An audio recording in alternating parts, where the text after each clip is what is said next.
3/5. That's all we were counted for. We were voiceless. But then, time for you and me to fight for ourselves. I'm here to say never again. We stood up, for freedom and human dignity, sat down, spoke up. Pave a road that will last forever. We were heard. We mattered.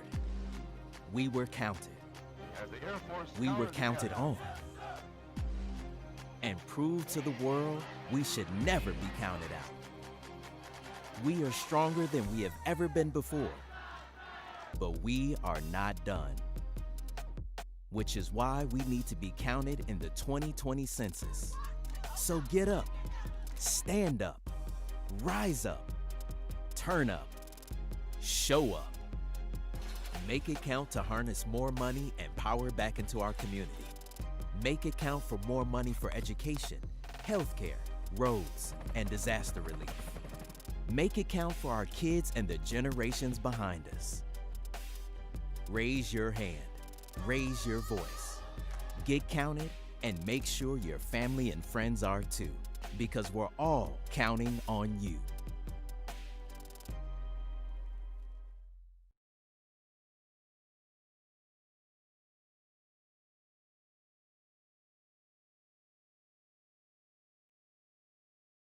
All right.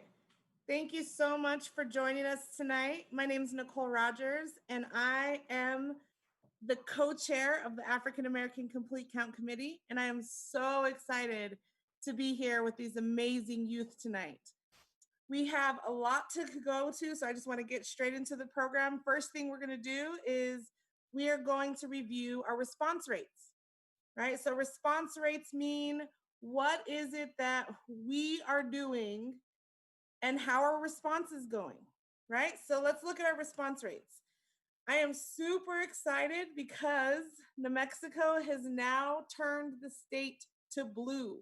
What that means is that 51% of the people in New Mexico have responded to the census. This is huge. To be at 51% is a big accomplishment, especially in this pandemic and COVID and all the things that are happening in our country, which we're going to talk about, has made it really hard to get out and to make eye contact with people to talk to them about the census. So this is a big deal for us. But if you see the map here on the screen, you still see we have a long, long, long road ahead of us. You see those areas that are orange? Those are all under 50% response rates. And again, you see that little speck of purple right there? That's Los Alamos County. Los Alamos County is actually leading the country in responses. But that makes sense, right? Because let's think about who lives in Los Alamos. We have Los Alamos National Labs, highly educated people who are interested in politics, engaged in politics, higher socioeconomic status, right? So it makes sense that folks like that are completing the census because they understand very clearly all the resources, meaning money, is decided based on the census. That's why I'm rocking so hard for the census, because in the Black community, in order for us to see change, we have to bring money and power into our communities. We have to have more Black business owners, Black lawyers, doctors. We have to infiltrate these systems in order to change them. And in order to do that, we need money and power. That's exactly what we could do right now for our community right now. And so I'm so excited to talk about the census because it's a big deal. So before we go to our amazing panel of youth, first we're gonna go to a video that was from our students at UNM that are in our Black Greek fraternities and sororities that are known as the Divine Nine. And they're gonna talk to you a little bit about why the census matters.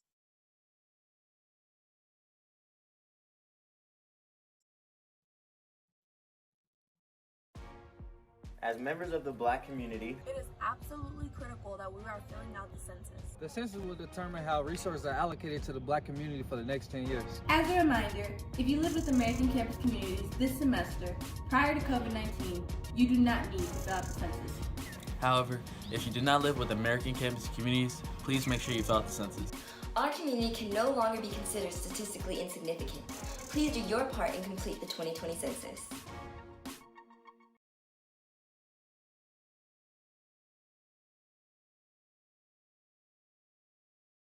All right, now we're going to turn it over to our moderator, Miles Harris, who's a junior at UNM. Take it away, Miles.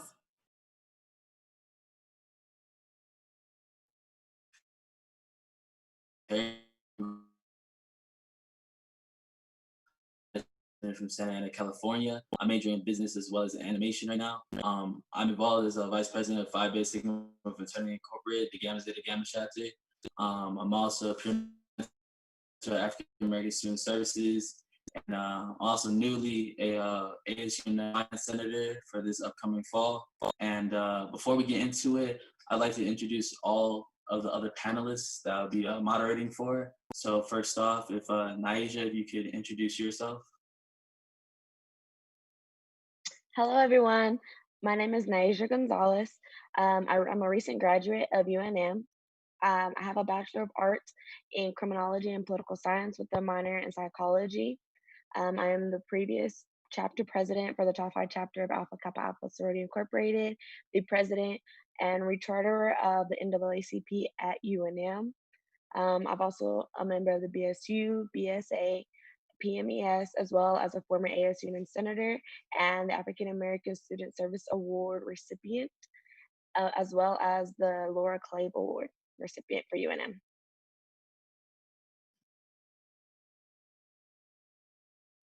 Michelle, Dede, you'd like to introduce yourself?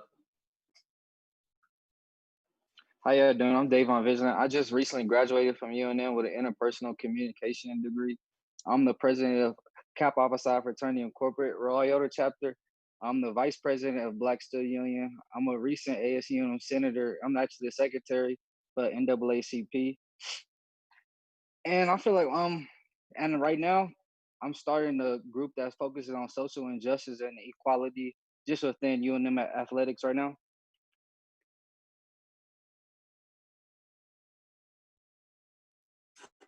Other Miles.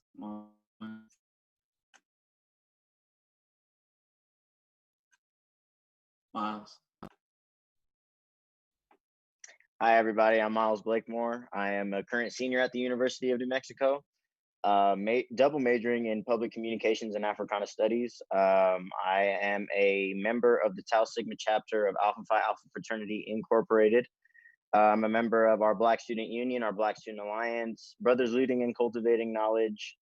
And I am also one of the head mentors for our Alpha Mentorship program seated at Albuquerque High School and Highland High School. Thank you guys for having me.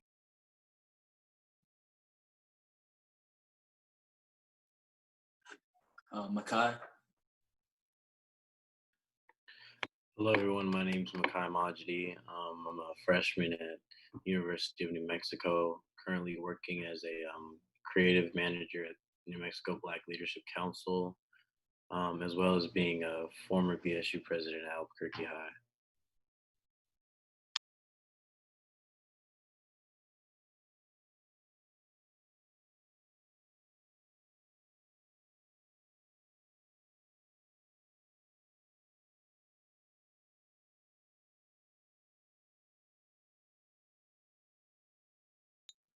Uh-oh, looks like we might have lost Miles. Let's go to Janelle next. Janelle, would you like to introduce yourself? Hi, everybody. My name is Janelle Astorga Ramos. I am also a student at the University of New Mexico studying political science and Chicano studies. I'll be graduating hopefully in the spring. I am a community organizer with the Learning Alliance of New Mexico, and I also organize with Strong Families New Mexico, Families United for Education, and Youth Voices in Action, which is a youth group that helps build leadership skills and self-advocacy for students inside of APS.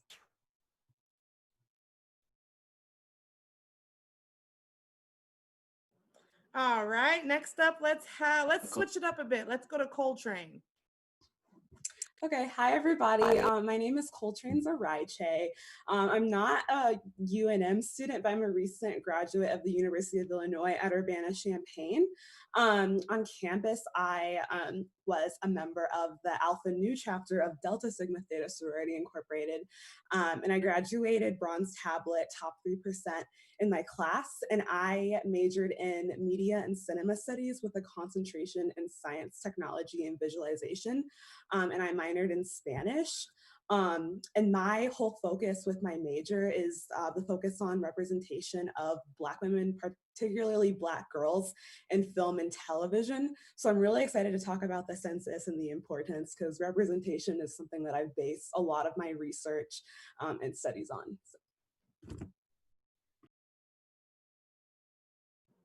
Awesome. Thank you so much for joining us. How about Jay? You want to go next? Joanna, did yours go? No, I was about to go back. Is glitching. It's all good. Hello, so my name is Johanna Gordine. I go by Jay. I am the newest Senior Student Success Specialist at the University of New Mexico's African American Student Services. Prior to that position, I served as a hall coordinator with residence life at the University of New Mexico. But prior to working in higher education, I was the vice president of my alma mater's Student Government Association. I was the chair of our homecoming committee, and I also started my own organization to look critically at the treatment of marginalized students at that institution. Professionally, my degree is in mass communications, graphic design, and I do some freelance work. I also have been trained in diversity, equity, and inclusion practitioner by the National Coalition Building Institute. So yeah, that's a lot to say. This is like the work that I do now. But, okay, so we're gonna move on to this question now. And each one of you guys can also answer the question. Why should people your age care about the 2020 census? If Makai wants to answer that first.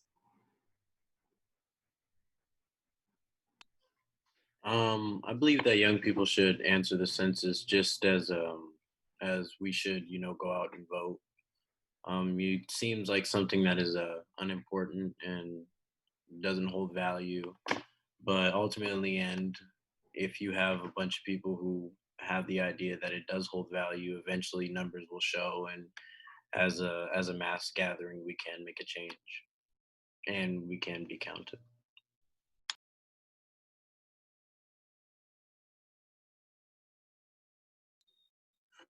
Anybody else want to give any input? I'll go if that's okay. If I don't want to cut anybody else off.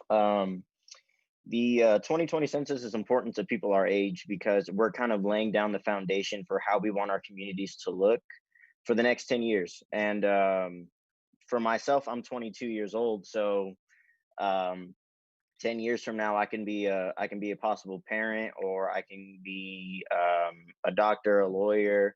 I could be anything that's going to directly affect our community. And for us to not only just be counted, but to get that proper funding for our communities to thrive is very, very, very important.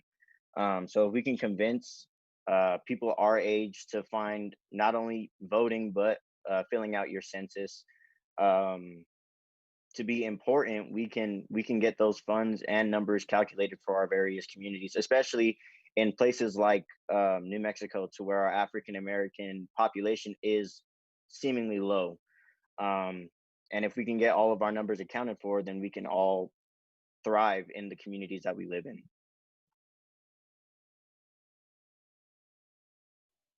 What about you, Coltrane? Yeah, to add on to the previous comment, I think that a lot of people view the census as this grand event that happens once every 10 years, but a lot of people fail to realize that a really important part about the census is that it does affect how your community does get funded, and just the support that your community will receive in general.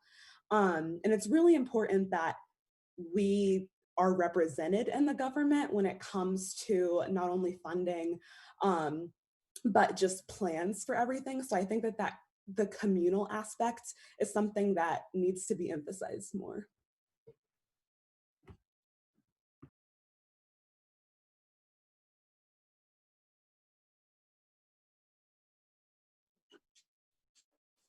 anyone? I can go.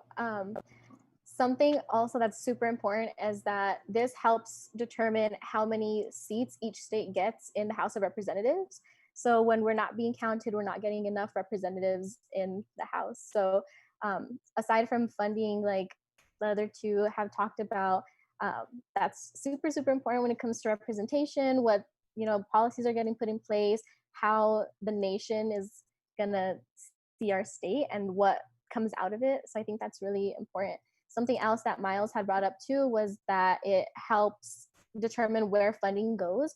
And since I focus a lot on education, this helps impact what programs get implemented for education. So if you are in a neighborhood that doesn't get counted well, then your funding isn't going to be as it should be, which means that your schools aren't going to get funding for programs that might be needed, and that's going to impact students, families, everybody. So if I can follow that, I love that we're talking about what's going to happen as far as distribution of funds and of power and ability to be represented. Something that's also incredibly important, and just thinking about it like from a governmental standpoint, is idea of precedent. So once funds have been allocated, let's say, so for this census, we get drastically more funding towards education or towards maybe youth centers in the city, and that becomes a precedent that the next 10 years we wouldn't detract from it, we would add and build onto that. So it isn't about a matter of setting up a legacy and kind of not only like we are here, we have been here, but really building out towards the future. I like what Miles said about in 10 years we could be parents. And so, your census, in addition to like voting, is one of the things that you can do to ensure that the future that your children deserve, or whoever is coming after you. I have a little sister, so I mean, it's just as important to me that like she's good as it is that like our future kids will be.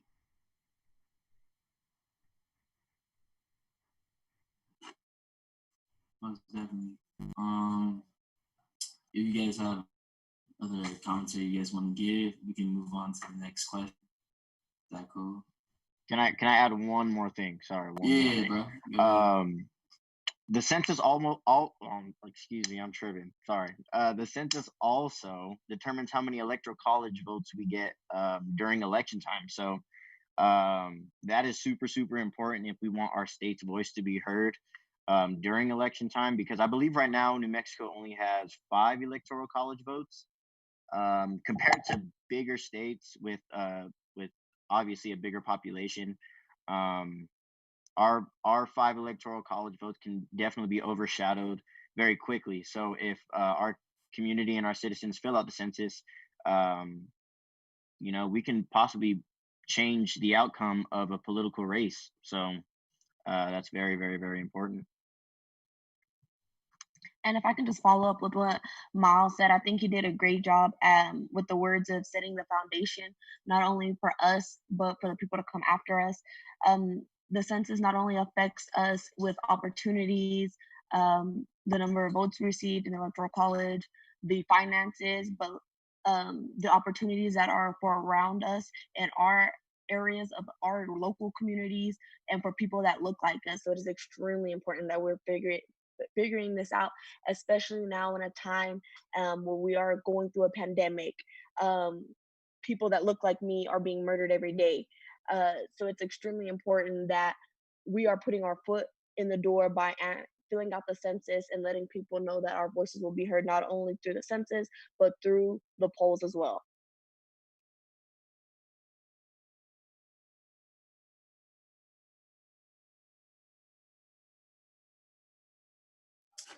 All right, then. I believe right now we're gonna be moving on to a video clip. Stacey Abrams on The View. So once that pops up.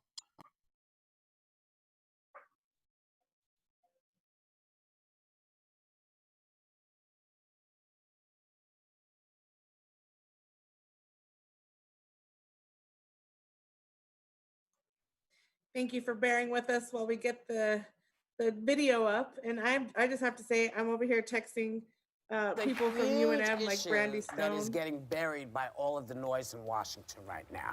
It's called the census, and people tend to tune out when they hear about it.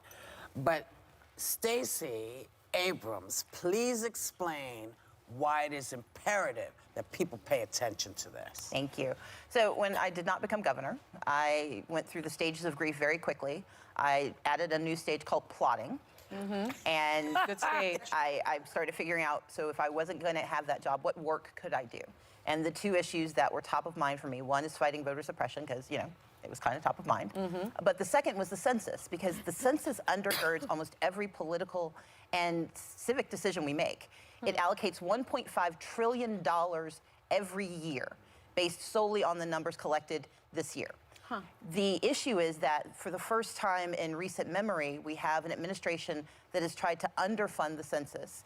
And because of that, we are going to have a difficult time counting the hardest to reach populations, rural communities, children, people of color, immigrants. And the reality is the census is not a count of citizens. It's a count of the people who live in America. If you're on a tourist visa, you're good.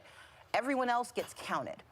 If people of color do not get counted at the rates they should, and that's been part of the challenge, we will lose $8 billion. Black communities will lose $3.3 billion. The Hispanic community will lose almost $4.4 billion. Asian Pacific Islanders will lose almost $600 million. Native Americans and Native Alaskans will lose almost $200 million every year. Those are dollars that don't go into your schools, don't go into your hospitals, don't go into your roads. Those are the dollars that make up your life. And the reality is the monies don't disappear. They just go to the people who get overcounted, which tend to be wealthier white communities. And so those who do well will do better, and those who do poorly will do worse. The solution is to answer the census. The census is taken every 10 years, but once they do it, it's done for the next 10 years. If you don't get counted, you do not count. But here are the three things I want people to know. Number one, the census is going to be 80% online this year. That's going to be hard, especially for rural communities, regardless of your race, because between 24 and 40% of Americans do not have access to the internet. So one of the things we've done through my organization, Fair Count, is that we are putting hotspots in 150 locations in Georgia, in rural communities across the state, because we want people to participate. If you live in a community where it's hard to get the internet, start asking the people in your community to solve that problem. We have to solve it before the census happens. Number two, people are afraid because of the citizenship question. That was one of the attempts that was actually pioneered by Thomas Hofeller, who is a conservative who really figured out how to weaponize the census and said that if you did not count non-citizens, then it would lead to a more white, Republican, non-Hispanic population, which isn't who we are. The reality is, number one, the citizenship question isn't on there. And if you want to make sure that the person knocking on your door isn't ICE, answer the census online, fill it out on paper, make the phone call. Because if you answer the census, when somebody knocks on your door, you know it's not the census, so you just don't answer the door. Number three, people who are afraid that if you answer the census, they'll be able to find you because you have a warrant, because you owe somebody money, whatever. If you have a light bill or a cell phone, they know how to find you. Already. So answer the census so you can get your money and your political power, because that's how we decide congressional leaders, how we decide school board members, how we decide every level of political power. Answer the census 2020 and get your money and be counted. Okay. Thanks to Stacey Abrams. We've got a new book coming out in June called Our Time Is Now, so be sure to be on the lookout for that. And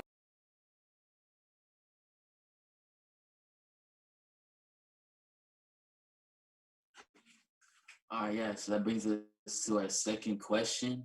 What was your biggest takeaway from that clip of Stacey Abrams? And any one of y'all start off with the answer? So I can go ahead and answer that one. I feel like my biggest takeaway from that clip was oftentimes when things are wrong in our communities or things that need fixing, or things that we bring to our local town hall meetings, and when we take them to our local officials and they're kicked back and they told us that they don't have funding for that or that's not in the budget, I feel like my biggest takeaway from that was explaining that everything roots down to the census.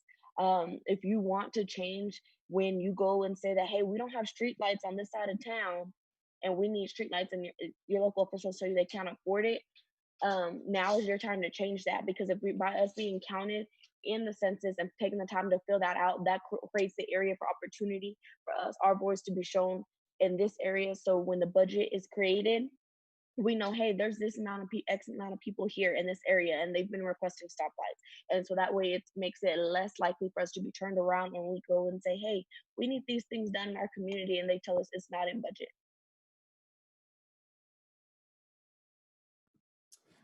The biggest takeaway that I got is when Stacey Abrams talked about how people have weaponized the census, and she talked about how all of these myths surrounding filling it out, whether if you're a citizen or not, or just signing it or filling it out in general. I like that she emphasized that the richer get richer and then the poor do worse. And so that highlights that not filling out the census benefits capitalism, it benefits white supremacy.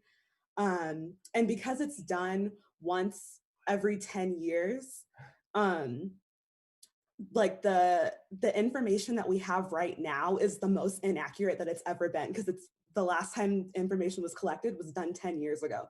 So it's really important with the political climate, with the social climate, the educational climate, that people fill out the census so they can get represented in every way possible, so that perhaps this next decade that we're going into can be better than the last. If I can add on to that, I completely agree with you 100%. That was my biggest takeaway from what Ms. Abrams said also. And the weaponization of the census directly affects us, especially since we're living in New Mexico. The conversation of how the scare tactic of the question of whether you're going to be a citizen or not being on the census directly affects our areas like Texas, Arizona, California, most of the West Coast, because of our direct affiliation with the country of Mexico. So just to get out, to be able to get out the right information for people to know that they're going to be 100% safe filling out the census is very important, because I mean that determines funding for all of us. And like you said, Coltrane, if we don't fill out the census as people of color, we're playing into those cards of white supremacy and capitalism that can ultimately affect our communities. What I took from that was just how important, I guess, reciprocating that message is, about saying how the census is important and spreading that message. And I don't think it'd be a great solution, or possibly a good solution, but just telling young people, like children, kids growing up in APS system and just schools around New Mexico, and really instilling that idea, even if it's 10 years away. Just I wouldn't say incorporating it into the curriculum, but not avoiding the conversation, and having that conversation with kids, even if they're not filling out the forms now. I can add on to that. Oh, go ahead, hon. Go ahead. Okay, sorry. I was just going to say that's something exactly that I was thinking about, is that we really need a big narrative shift when it comes to the census. There's a lot of people that are completely undercounted just because, one, they don't know what the census is or how to go about it. And two, like that she talked about in the video, there's a lot of fear about, if you're undocumented, or, one of the biggest populations that don't get counted is the LGBTQ community.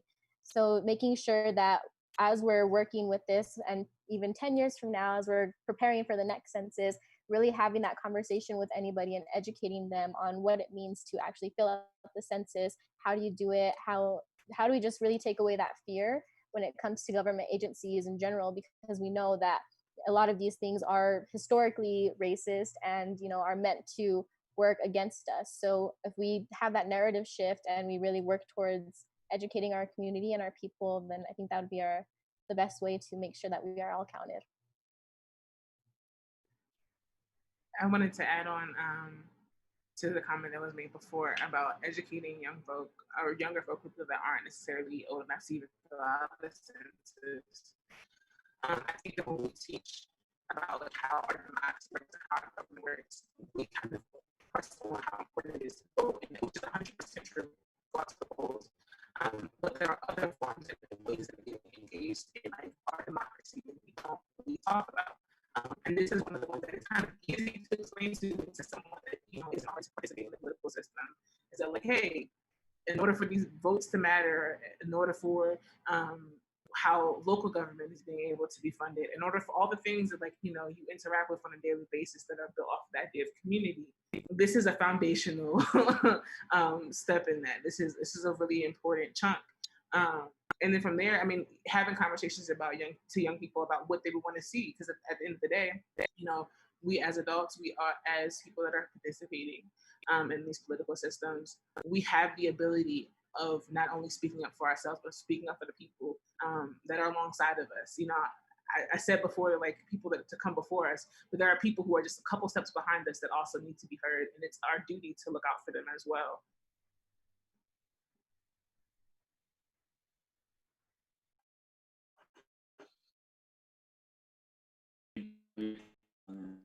We haven't heard much from Davon. How about you, Davon? The census is really important. I took a lot out of that message, just especially for me, just being from like Compton, California. Like we wasn't funded that much, so we really had to do things by yourself. So I feel like it's good for the communities, especially like the Black communities, like low poverty areas. Like in 2010, like African Americans was undercounted. So we need to change that narrative this year.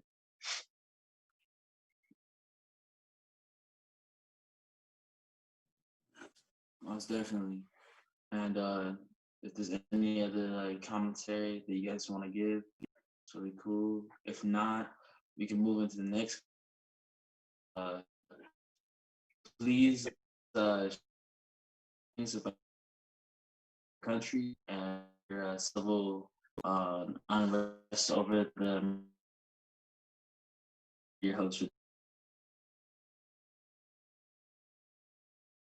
I'll say it again. I think I cut out a little bit.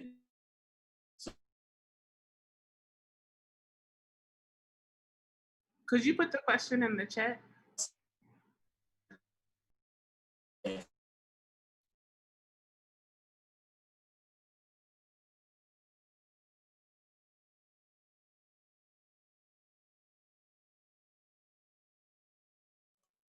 Sorry about that, guys. I'm not sure Miles's connection, but the next question is question number 4, and probably what we'll spend the majority of the rest of the time talking about. Please share your feelings about what's happening in our country, civil unrest over murder of our people. What are your hopes for the future? And let's start with Janelle on that one. I think for me right now, the biggest thing is that we're in a time of change and people power. And those of us who have been affected by oppressive systems for years and have been organizing for years are just growing our capacity and educating our people even more. And it's working. We have young people that are at the forefronts of movements that are literally dismantling and defunding systems that have been inherently racist and just don't work for years. So I think it's super important that we have these types of conversations and that we do work that is going to contribute to many great things in the community. I know for just myself, I do anti-racism work, so I do anti-racist workshops for people, and everything that has been happening, there's been so many young people who are just ready to have those conversations and do that work and really talk about what it means to completely start over and start new, and how do we actually change the systems that are in play. So when it comes to how do I feel about this, I feel like I constantly am going through like these motions of like grief, right? So I'm upset and I'm sad and I don't really know what to do, but then I realize that I'm angry and I want to start, doing things that are going to create change. So for me, it always comes back to my community, and it's really about how when we all come together, all these things are possible and change is possible. And it really is it's a time of really coming together and making sure that we're all heard and we're all educated and we're moving forward. Awesome. How about Coltrane? We'll go to Coltrane next. Yeah, so it's so interesting because right before this, I just Googled the census and I looked up the percentage of Black people in the US.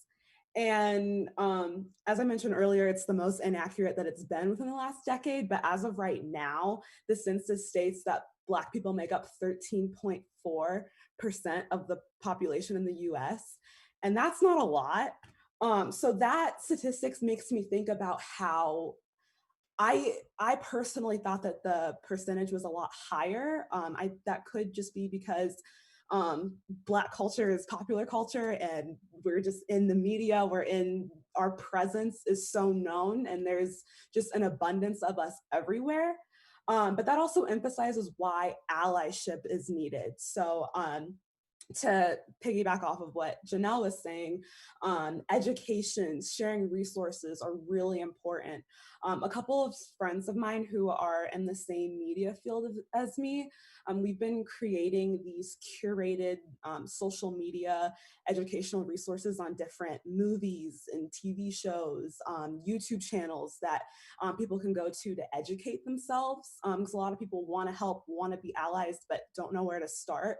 And it's been, especially with lockdown happening and everybody being quarantined, we've shared some things as small as a list of movies that are actually white savior movies, and instead of watching this, watch that. And so instead of watching something like instead of watching something like The Blind Side or The Help or Hidden Figures, you should actually watch 13th, When They See Us.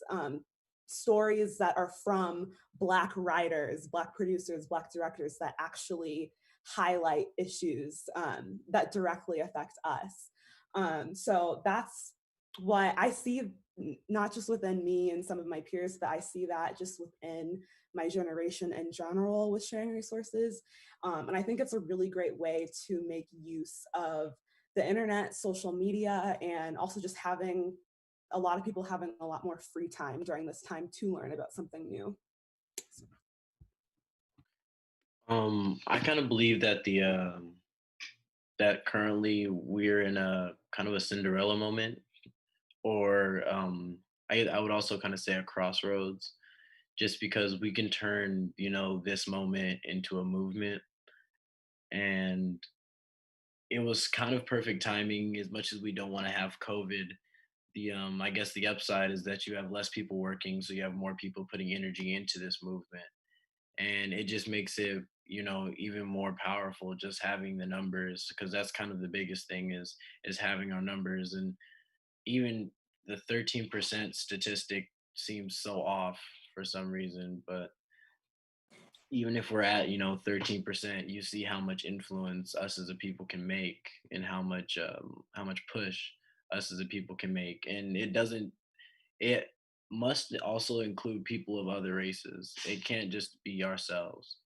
So finding allies, making allies, you know expanding your social network, and just getting to know people, and letting them get to know Black people, how we are and how we would like to be represented, is one of the best ways, I feel like.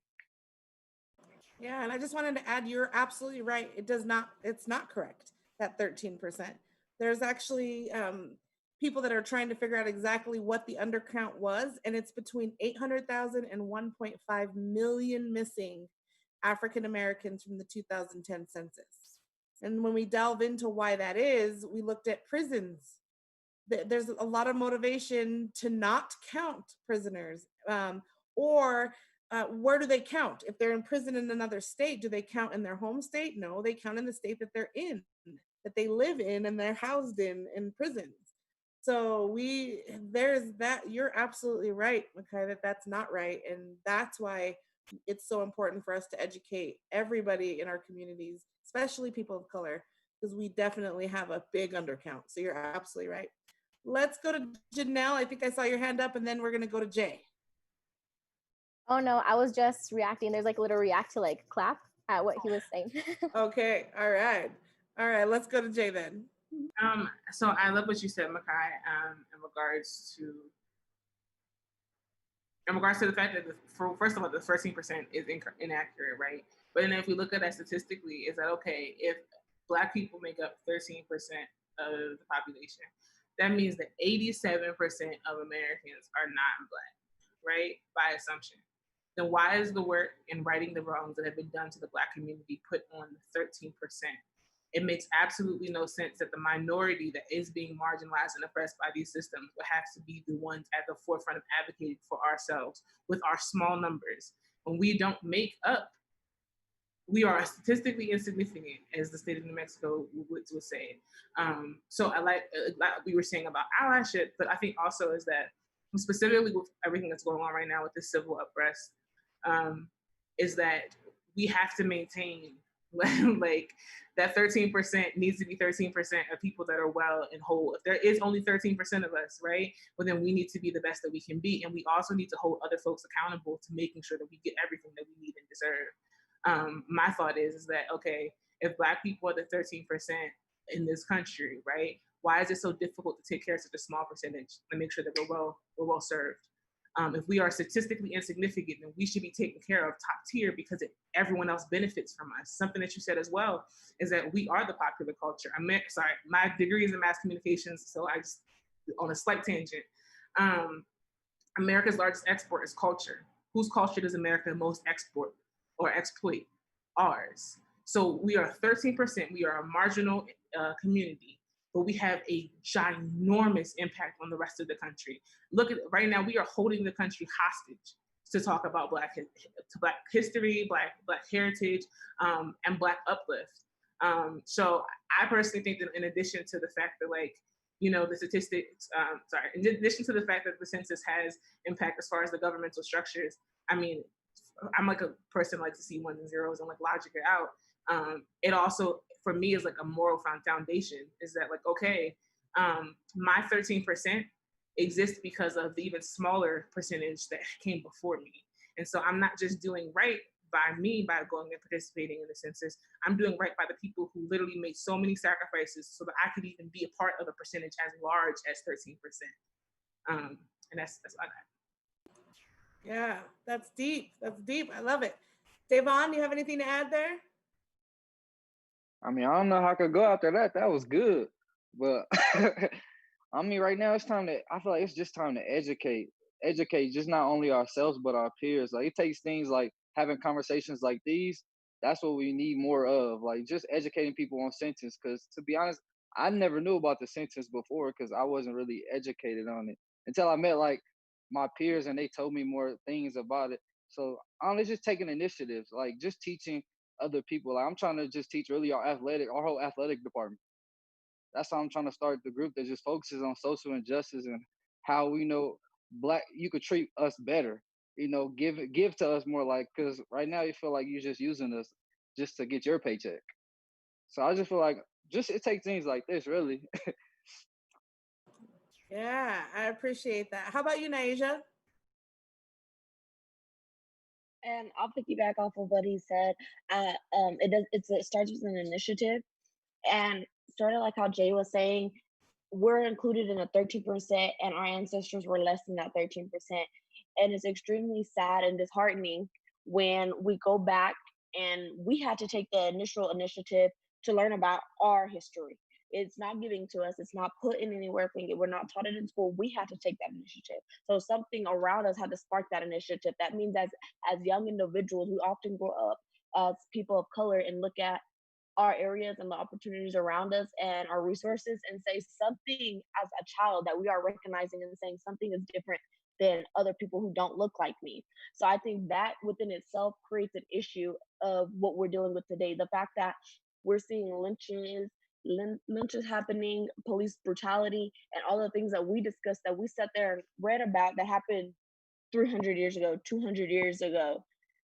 And then we're sitting here today in 2020 reliving it. That's extremely disheartening. It's upsetting to the point where it almost makes you sick to know that we're having to sit here and have small conversations and still say, hey, we're 13% and we want to be treated equal. It's very clear that 13% is not being acknowledged, recognized, or considered to that 87%. And that's not only is that disheartening, but it's like, dang, at one point in time, our ancestors were maybe 5%, three-fifths of that. Like, it's how long does this fight have to go on for us to necessarily be equal?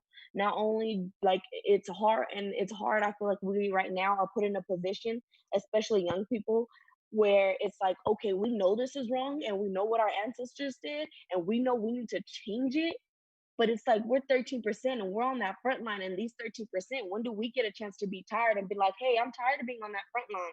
My ancestors were there as well. Like, when can I sit back a little bit and know, hey, my fellow ally here is going to sit here and I'm going to be behind them, because they can probably reach more areas in their environment than what I'm given.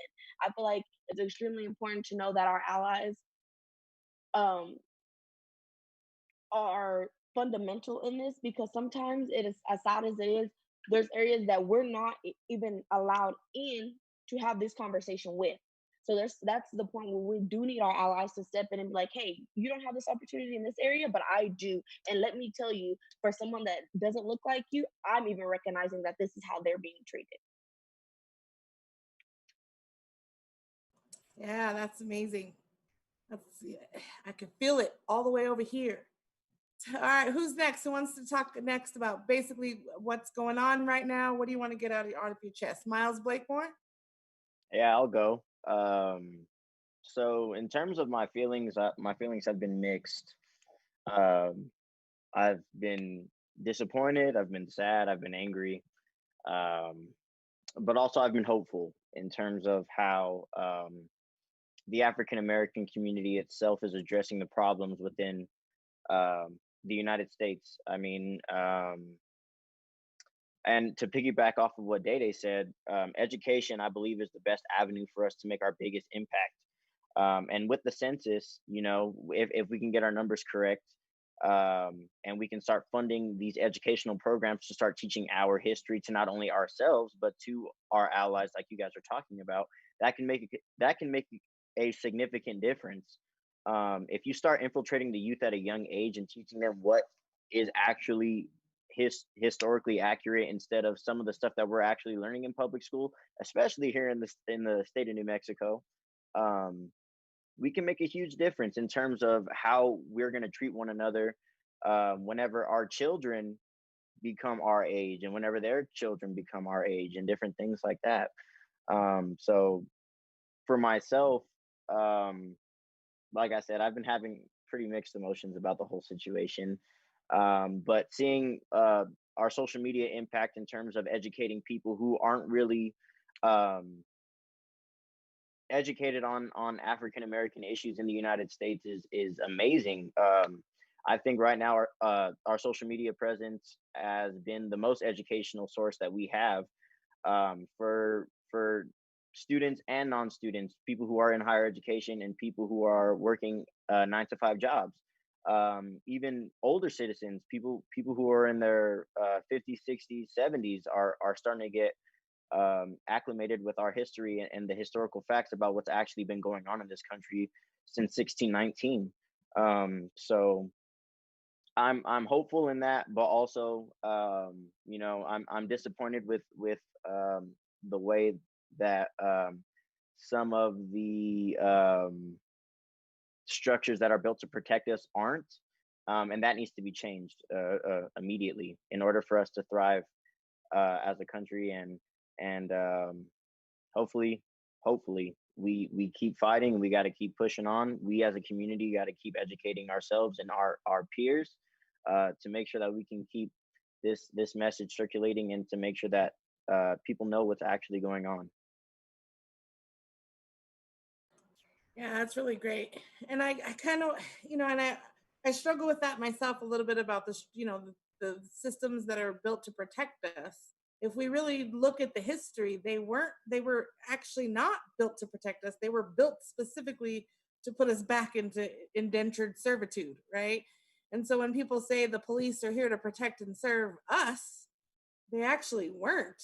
They were that's the whole point of how policing started, was white landowning men wanted to protect their land, and And they made laws on their land, like if you steal a hog, you have to work on my land for 10 years to pay off the hog, right? Same, and then it became the industrial prison systems, right?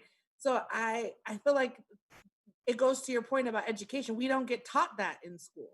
We get taught our story starts at slavery, right? And we get some Malcolm X, Martin Luther King, Harriet Tubman, but other than that, that's our story, and it's not. We were so much more before they brought us here. So I feel like there's a lot to educate us on. Jay, what do you have to say?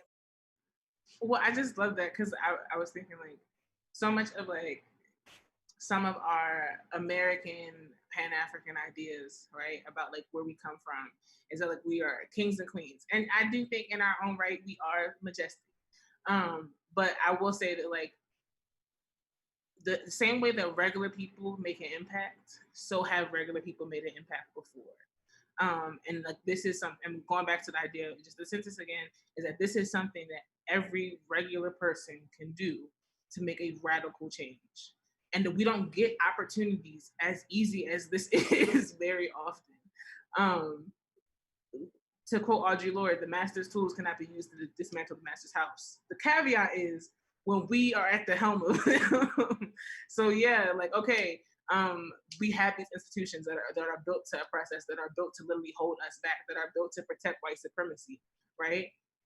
But we also have moral authority. Is that if we are the person who America has always been putting down and downtrodden, we have we have moral authority. We are the people that have been downtrodden. We are the ones that are more moral and more ethical. Our existence, our joy, all of that is literally always in opposition to the systems that would destroy them. So it's very cool that, we have an online quiz.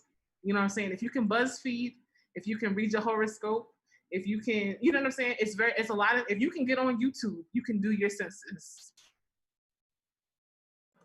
So true. I love that. If you can get on YouTube, you could complete your census. We need to put that on a billboard or something with Jay right below it. All right, Miles, what do you have to say? One more thing, sorry, just to add on to that. I think also it's important that we realize that a lot of our higher educational institutes don't really have cultural studies courses or offer them.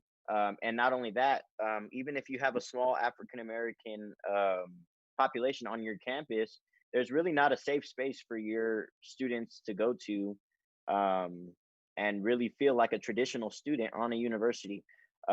Luckily for us at the University of New Mexico, we have an Africana Studies program. We have an African American Student Services, structure that helps us as students be successful.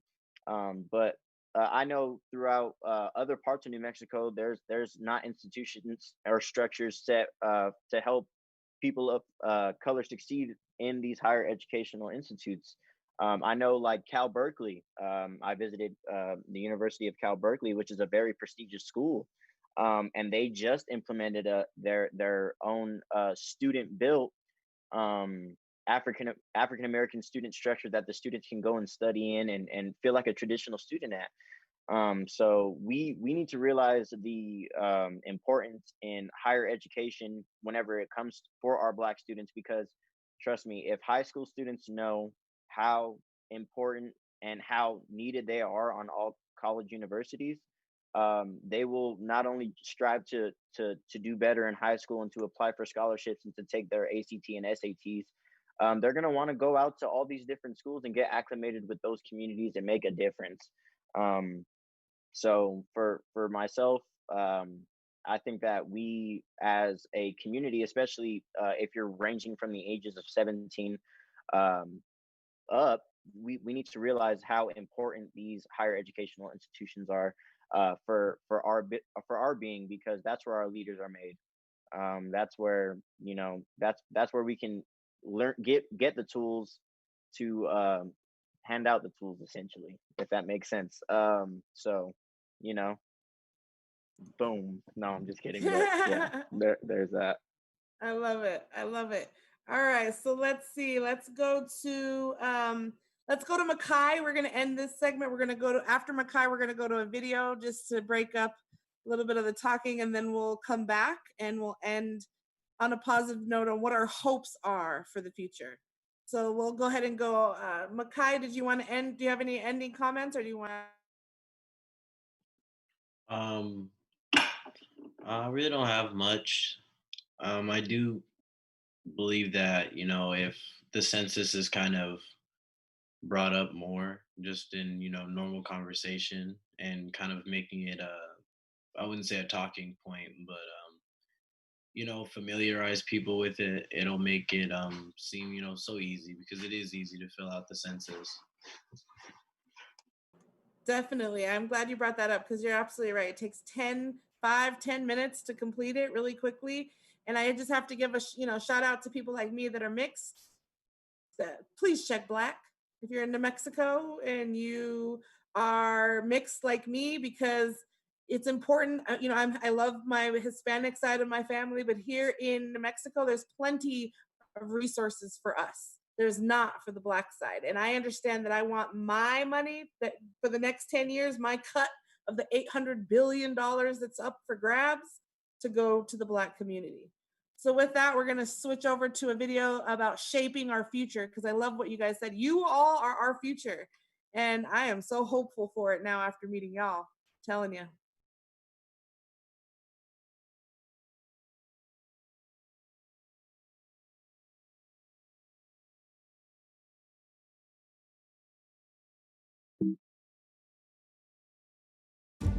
Can one girl in a small town, an architect in a major city, and a suburban high school coach shape the future of the United States? Yes, they can. Because every 10 years, the census gives us that power. You can shape your future by responding to the 2020 census. Where do we need new roads to make our lives easier? Where will new school programs help our children thrive? Where could a new health clinic benefit neighborhoods? The 2020 census will inform these decisions and shape how billions of dollars will be distributed to communities like yours each year. And in 2020, you can respond to the census online, by phone, or by mail. It's easy, safe, and important. Make sure you and everyone you know is counted. Now is the time for you to get involved. Your community needs you. Together, we can educate and excite, inspire, and make sure every voice is heard. Together, we can shape our future.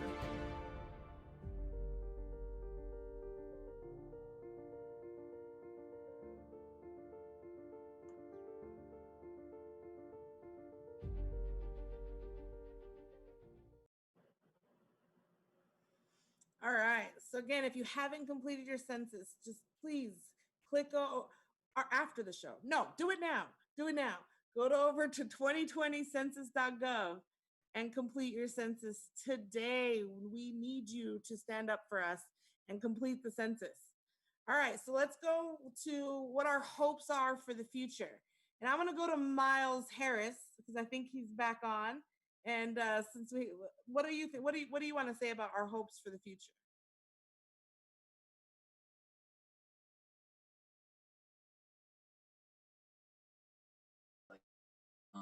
But for my hopes for the future, I feel like we're doing a really good job in terms of like breaking down barriers, like different groups of individuals. You know what I'm saying? Like especially in like our younger generation now, and I feel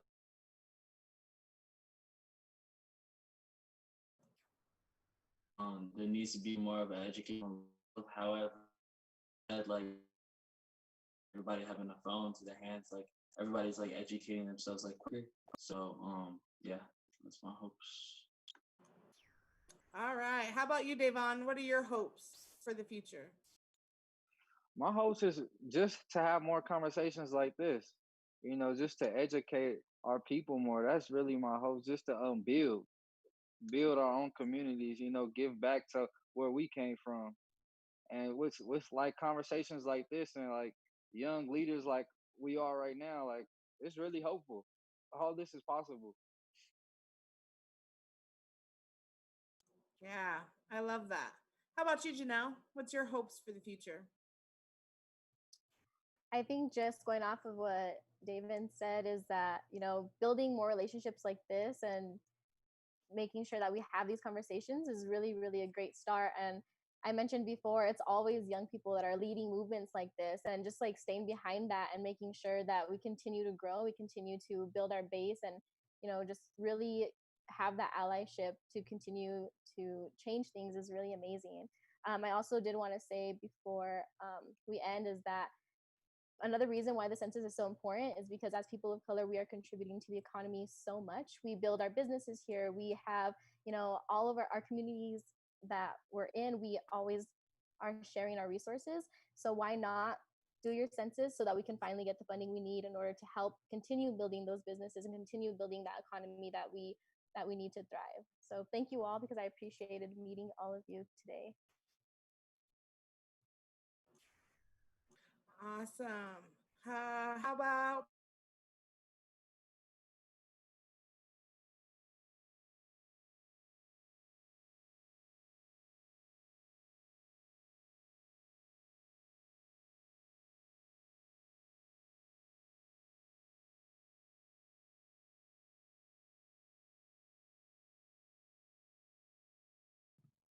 Looks like Nicole froze. Would someone else like to share the hopes for the future?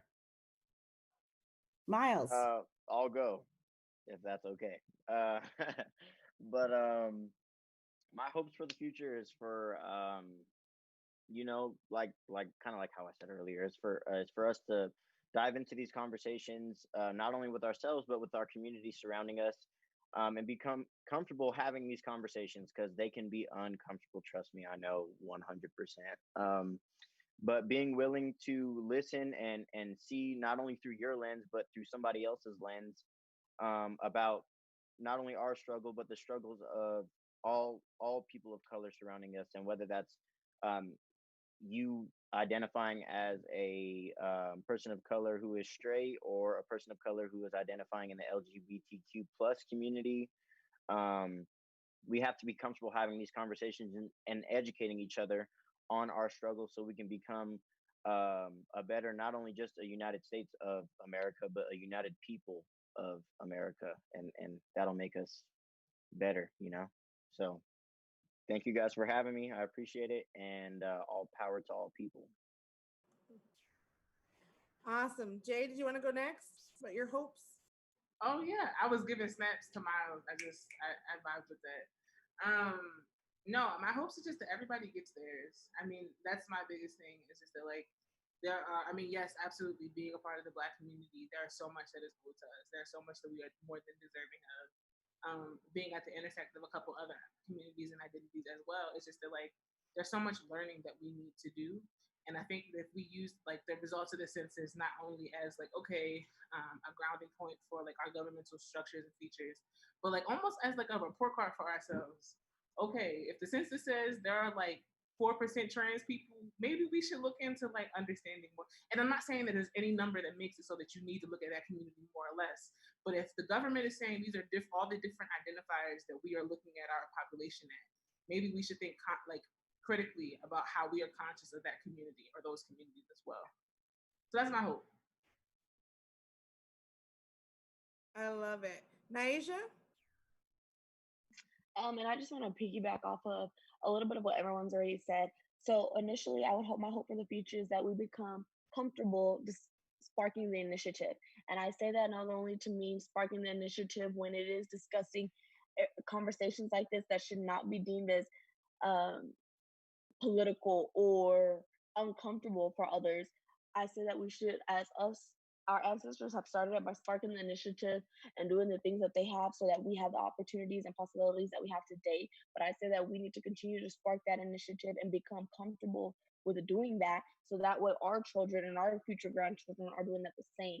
I feel like we have a while to go into. We are seen in this society that was built to oppress us as completely equal. And I feel in order to do that, we have to continue striving every day and doing things. And I'm saying that as individuals, us sparking the initiative within our local communities, even if that's just within your friend group or back with your family or wherever that may be, we continue to do that with our friends. It's kind of like telephone. What you can take to someone they may not know, they can take to someone else, and it kind of continues to go on and domino effect that way. But we have to feel comfortable enough, and it's extremely hard. And I don't want to say that it's not, but I want to say it is extremely discouraging. And as a Black woman, I understand that it's hard for me just to come out and have a conversation with my colleagues that don't look like me, that say, hey, well, let's focus on the issue without them already deeming me as a stereotypical figure. So I think we need to become, especially as the younger generation, being comfortable and being like, okay, well, you may see me that for a little bit, but let me tell you why we're discussing this. This needs to be discussed. And it's not something that needs to be considered political. And right now, it's extremely what it is. And that's one of my many people that I associate with. I've recently come to, oh, well, no, it's not politics, it's humanity, and there's things that need to be done. And my ancestors had to fight, I'm having to fight, and Lord forbid, but my children may have to fight one day, and I don't want my great-grandchildren to have to continue to fight this. Let's work on this. Let's teach each other how we do it and how we can be better as a whole, because we're already in a society that wasn't built for us, that's built to oppress us. So I feel like we continuously have to find ways and hope and new initiatives to bring back the conversation to exactly what we need. And I feel like us as young individuals, we are laying that foundation. Us sitting in this room having this town hall meeting saying we need to do X, Y, and Z, and this is how we continue to grow.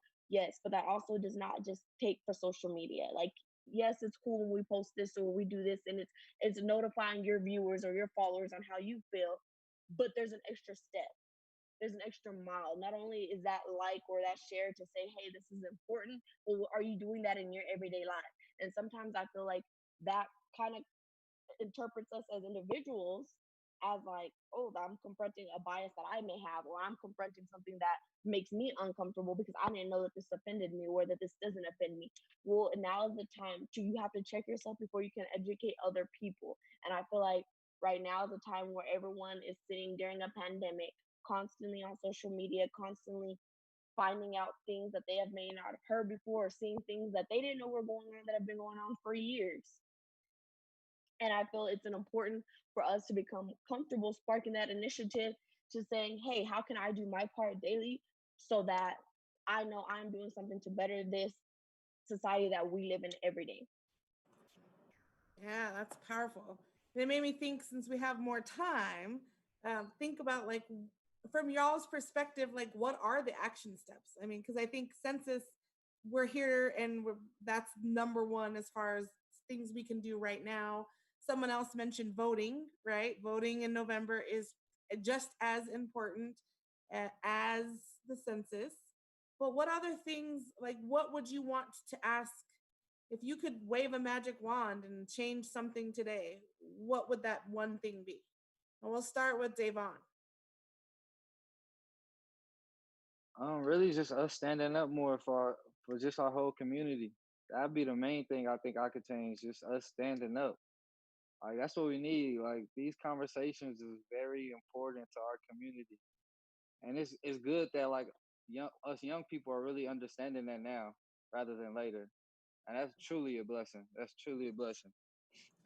It is, and it made me think of some of the comments that are in the chat. So thank you to everybody that's tuning in, either on Facebook or on YouTube.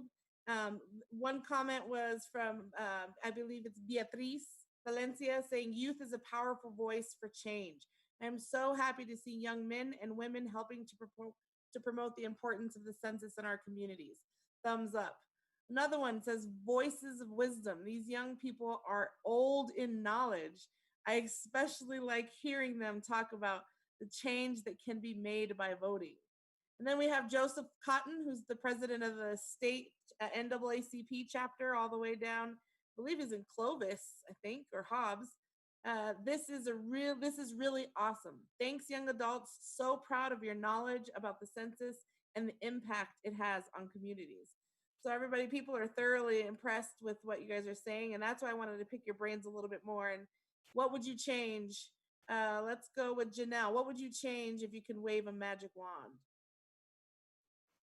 I think there's plenty of things that I would change about just the systems that are in place right now. And I know I talk a lot about like dismantling things because I really do believe that in order to make change, we have to just start from scratch. And I know you had mentioned before, a lot of these systems that were in place were meant to work against us. So if I did have a magic wand, it would be just to dismantle everything and rebuild where it actually benefits people of color as, you know, as much as it does anybody else. Yeah, I like that. How about you, Naija? What would you change if you could? If I had a magic wand, I think what I would do is I would change our education. I would start with the education system because oftentimes I feel like there's a lack of knowledge. So when we are getting on to somebody about something that don't look like us and they're explaining what they know as their history because they haven't been told otherwise. So I feel like it starts there. Often, like we were talking about how things are weaponized against us. I feel like not only is the census was one of those things, but also our education. If it's not often taught, Black history is American history within our education system, and I feel like there is a lot of things that should be discussed about not only Black culture but other cultures. Native American history isn't discussed, and I feel like when people are lacking knowledge, they don't. You can only be upset with somebody when they choose not to change something that they know about, and oftentimes some people don't know. If you went for generations and generations and generations thinking, hey, this society that we live in was built equally for everybody and everybody has the same opportunities and the same rights and everything is just like this, and if something's come to you, it's only because of something that you've chosen to do. I feel like that's completely not the case, and I feel if we're not educated about that, then oftentimes we get stuck looking at people and being like, why do you not know this when they don't know, you know? So I feel like if I had my magic wand, I would definitely change our education system so we tell the true history of how this country was founded and how it was established and what it is. Because I feel like when you've already been told something in your head, that's what you believe, that's what you go off. You've known that since kindergarten. You know, you went to higher education institutions, and that's what you see. So you don't think there's an issue if it's not affecting you. And I feel like something to go into that is like, for an example, if your family believes this is what, you know, how we've come about, this how we've gone, then how come when we sit there and we say women aren't getting paid the same as men, and we're seeing that, and everyone is aware of that, and you could look, we're not doing anything about it, but it's because in our mind, since we were in grade school, this is something that we've kind of been shown and educated on as to how it goes. So when you see that a Blacks are not being treated equally, you've kind of seen that, you've learned that, you know that. So it's something that you're kind of accustomed to. So why would you confront something that it don't look like you, it's not affecting you, but that's something that's always went on? You know, how do you know that's wrong? So I feel like an education has to be implemented. We have to know what really happens, what goes on. It shouldn't be up to Black people to have their initiative to know what happened to them, because I know some people that honestly don't know, and it's because no one told them, no one told their parents to tell them. They didn't have it. It wasn't an education, you know. And so I feel like it all starts somewhere, and we have to start it with our youth. And when I say youth, I mean like kindergarten. When you learn about the first president of the United States and who he was, you should learn all of who he was and what he did. When you learn about Abraham Lincoln, you should not learn he freed the slaves. You should know other things about Abraham Lincoln, as if he had a Black child and where that child came from. I feel like education needs to be implemented, and it starts there. And often it's feared, like it's put in fear in us that we can't do that. They fear us about the census, and when they put fear in our hearts, we're not going to do it. So if we don't go out and fill this out because we're scared to do it, we lack our representation. And then it's like, well, y'all didn't do this. Well, because I was scared. You told me I couldn't. I seen what happened to my ancestors when they did things. So what was I expected to do? Yeah, that's good. I see Jay nodding with you. Jay, did you want to add some stuff there? Absolutely. I think the point that you hit on is like a later part of the point I was trying to make. I think that like in order to talk about like any sustainable change, to the point to quote you, Naija, it has to be foundational. It has to be a changing of fundamentals. So to me, like what change do I want to see? I just think people just need to look critically at the way that they love each other. I mean, like this is slight tangent, but my favorite class in college was the philosophy of democracy. And the foundations of the way that our democracy even works is based off of the idea of neighborly love, which is what Philadelphia means brotherly love.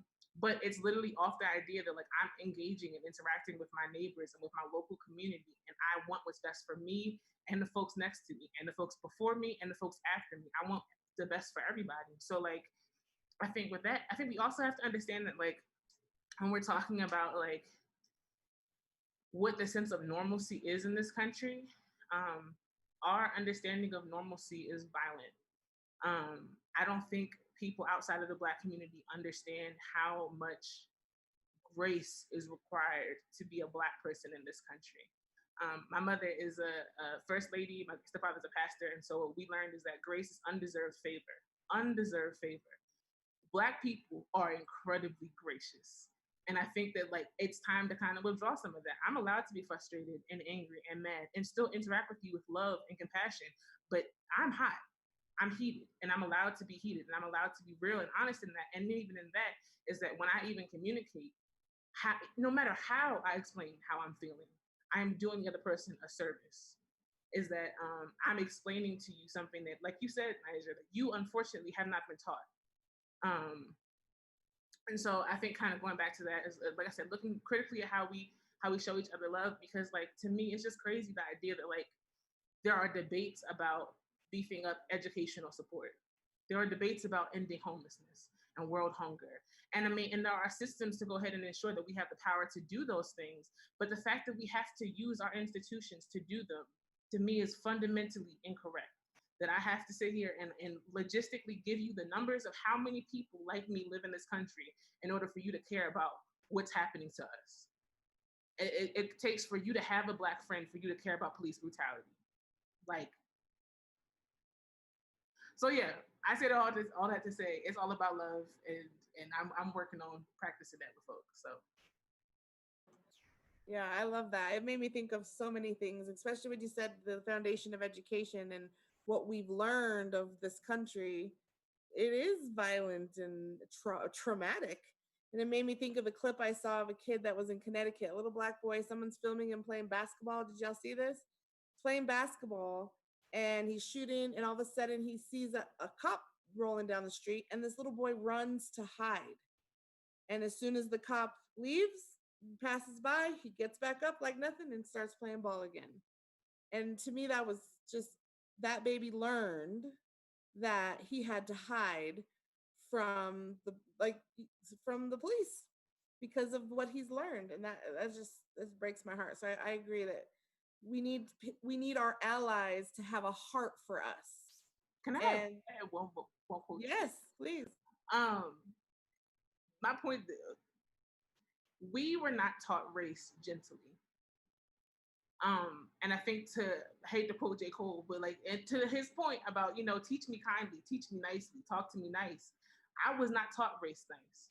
There's nothing about how I learned the box that I was supposed to live in that was kind, that was gentle. And I think when we talk to our allies, yes, speak to teach, but I would not be too concerned about being too gentle, because nothing that we have, we got gently.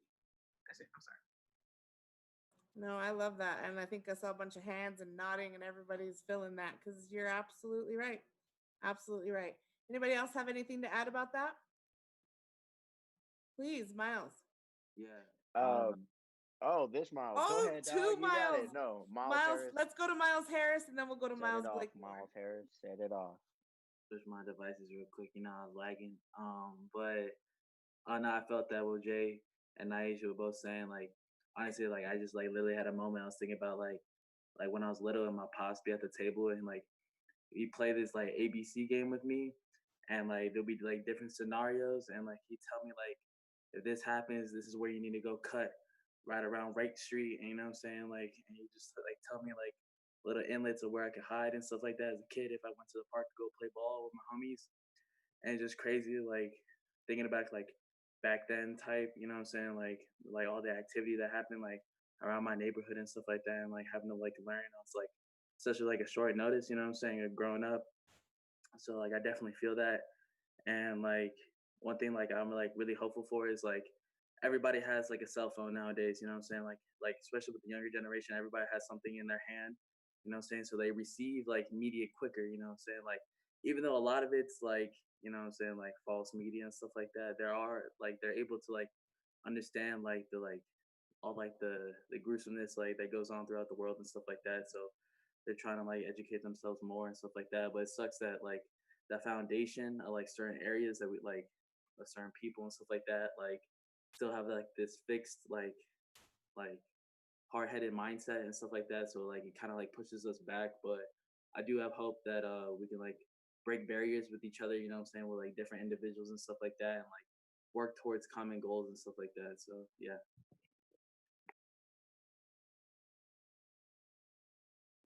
All right, I love it. Miles Blakemore? If I had a magic wand and I can wave something into existence for us, I would want a revised version of the 13th Amendment for myself, that doesn't necessarily um, because I feel like the 13th Amendment now, it's an abolishment of slavery, right? But unless you get arrested, and then you see the numbers of the amount of African American men and women who get arrested and are taken to privately owned prisons and used for capital gain.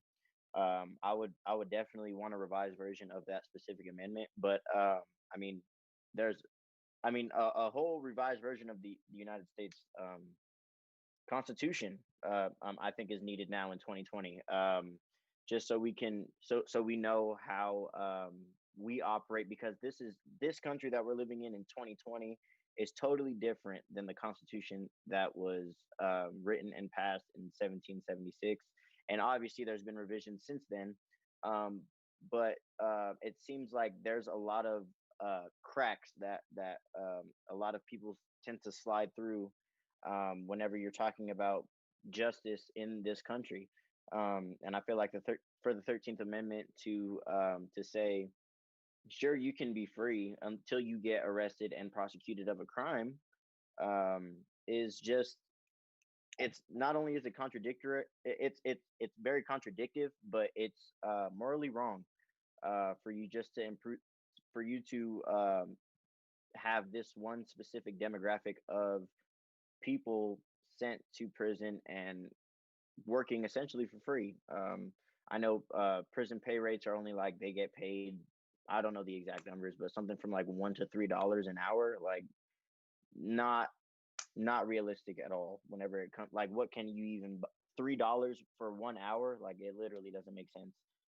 So for myself, I would want a revision of the 13th Amendment.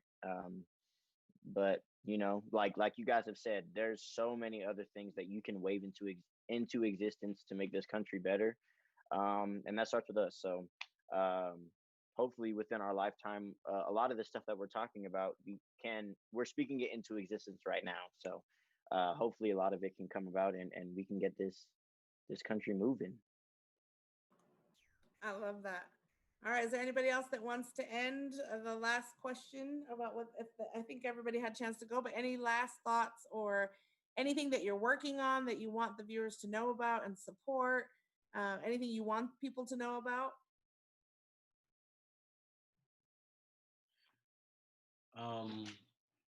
I kind of believe that just the whole idea that political ideology gets in the way of natural rights is kind of the biggest issue. And that's kind of what I would, I guess, change with the magic wand. Is just trying to separate one's personal feelings with natural rights that should be guaranteed to anybody and shouldn't be something that's debated. And then going off a little about what Jay said, it kind of has me still thinking about it in my head. It's kind of America. We often say as Americans that we're the land of the free and the home of the brave. And if that's so true, then why do my people still feel enslaved? And then why are so many people so scared to be brave to say what's going on is wrong? And I think since we've had this discussion, that's continuously in my head. And I feel like if you hear anything from this, think about the things that America says we stand for, then why are all the things that are going on today happening, even when they don't affect people that they may not relate to you or look like you or be around you? It's a bigger issue at hand. Very true. Very true. And I when people talk to me about the Constitution, I kind of snicker and laugh because we were never expected to be afforded any of the rights that are in it. We were considered cattle at the time. And so to stand on that as a foundation for anything, I feel like it's standing on quicksand for us. And that we need to get on some solid ground. And that starts with us building our own schools, banks, grocery stores, apartment complex, and ensuring that our money passes through our community 5 times before it leaves. So that means you send your kid to the school run by African American people. There's I just put my money in a black bank. All of those things. Absolutely, just really absolutely have to do those things fundamentally. Get your house in order as far as your finances go, right? Financial needs analysis, doing those things that you need to do to make sure you and yours are safe. And then you teach 2 other people how to do that in addition to your children, right? And those are the things that we have to speak into existence absolutely every day. And I'm reminded of that from Brandy Stone. I know a lot of you, she's the director of the African American Student Services at UNM. And a lot of you were brought to this panel because of her. And I want to give a shout out to her and Ellen Stone from First Stone Productions, who's helping us with our live feed today. And so I am so grateful to all of you. I am so just hopeful for the future and so excited because our future is bright if y'all are going to be running it. I'm saying. So with that, stick around because we have an amazing ending entertainment. I don't know how many of you watched the BET Awards, but it was so amazing to see Black excellence everywhere and us celebrating us. It was beautiful because everybody got to do their own performance in their own house and people went all out. So if you haven't checked it out, check it out. But I'm going to show you the opening. We're going to end with the opening, which is Chuck D, Flavor Flav, Fight the Power. Thank you for joining us tonight. We'll see you next month, first Thursday of every month. We're back. Next month, we're going to be highlighting all the complete count committees and the work that they're doing.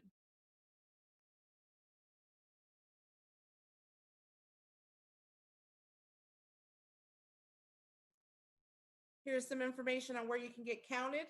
We have virtual questionnaire assistance available for you at this number, 715-3712. You just need some help getting that census questionnaire filled out. You can give us a call. We have people standing by. Here are our information for our chairs, myself, Nicole Rogers, the co-chair, and my lovely co-chair, Ms. Beverly Jordan from the Office of African American Affairs. We just thank you for all of your support. We're excited to make sure that we see more than 2.8% in New Mexico at the end of the census. We also have to thank our collaborating organizations. These are all the people that are looped into the African American Complete Count Committee. We have someone from all over the place, APS, NAACP, members of our Divine Nine, Afro Media Desk, New Mexico Counts 2020 for all the funding that we were able to get to put these on. We're super excited and we love, love, love how many people we have working together. Bishop Cooper and Faith in Public Life. So many people helping us make sure across New Mexico, African Americans are counted. And then as always, once you finish your census, please go over to wellstandfoundation.org where we have some giveaways for you. We have a tote bag that you'll get with a t-shirt, census pen, and some hand sanitizer. Oh yeah, you know you want that hand sanitizer. It's a pandemic, peeps. So here's our next dates. Again, the first Thursday of every month. So we just finished our July 2nd. Next up is August 6th, ending with September 3rd. And again, you have all the way to October to finish your census, but don't wait till then. Let's get it done now and then encourage one or two of your friends to do it as well. And then they can get a shirt and you guys can rock a shirt on your Facebook or your Instagram promoting the census. I think they're pretty cool myself, but thank you guys so much for all your help. Have a great night. I'm a young black man doing all that I can to stand. Oh, but I look around and I see what's being done.